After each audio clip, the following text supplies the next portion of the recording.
inconsistent messages and assertions.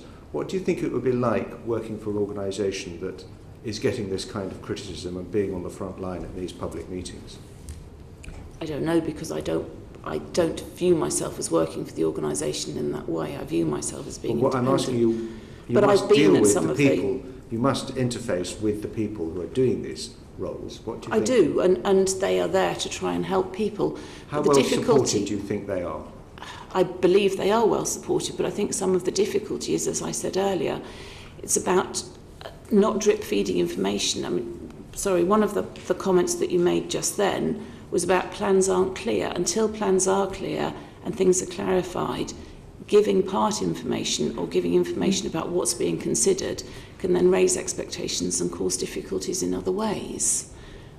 I know HS2, I don't believe that HS2 have done enough so far. I believe that they're aware they haven't done enough so far to engage with residents. But in an organisation that's dealing with effectively complaints, the people who are making the complaints need to feel that the people dealing with the complaints understand them.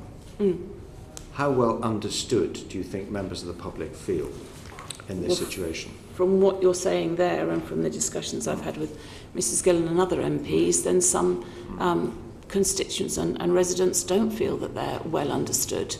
But that's the difficulty with putting this sort of major infrastructure project. Have you any idea of what the levels of staff engagement are within the organisation?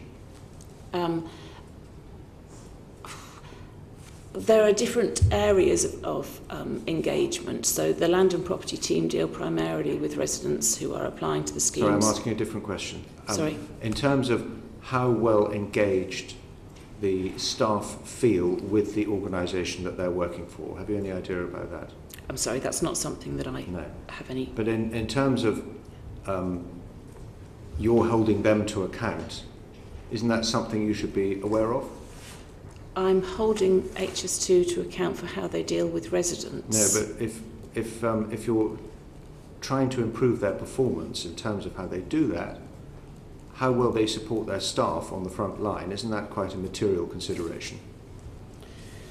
I hadn't looked at it in those terms, so I will look at that as a... I would encourage you to. I will. Because the evidence we receive in this committee about how well organisations are run is so often about, well, you can't expect your employees to look after your customers if you're not looking after your employees, as it was put to us by the Chief Executive of First Bank when we were looking at complaint handling.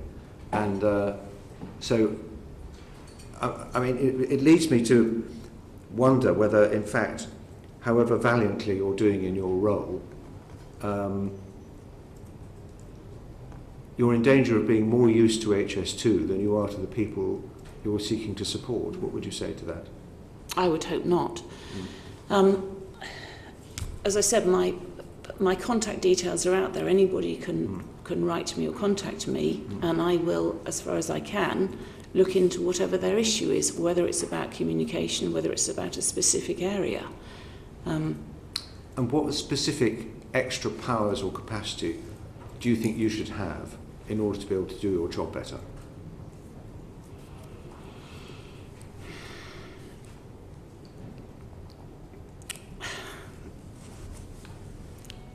I would like to see some of the recommendations that I put forward go forward much more quickly. So I think perhaps some of it is about making sure these things which are agreed, when they're agreed by the board and endorsed, are taken forwards in a more... So sometimes you feel a little bit powerless. I think we all do sometimes.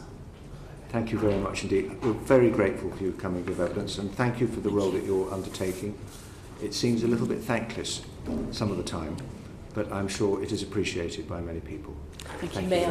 May I add my thanks, because in all my dealings with the Residents Commissioner, she has been thoroughly accommodating of the problems and the issues, and I hope at some stage that she will be responded to by HS2 in a much more timely and effective fashion.